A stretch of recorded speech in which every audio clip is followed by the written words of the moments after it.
এখন আমরা সমুদ্রের খুব কাছাকাছি অবস্থান করছি।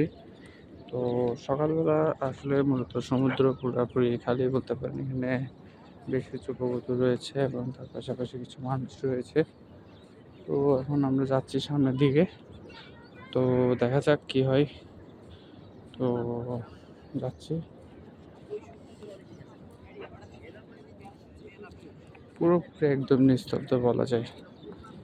তো আসলে সমুদ্রের পাড়ের পরিবেশটাই অন্যরকম।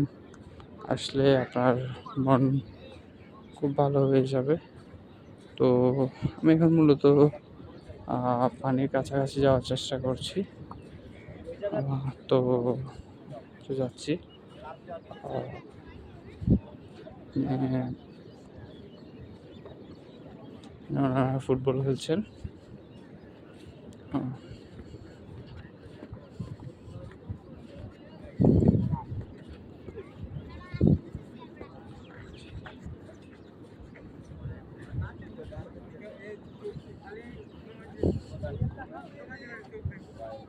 যাইতা না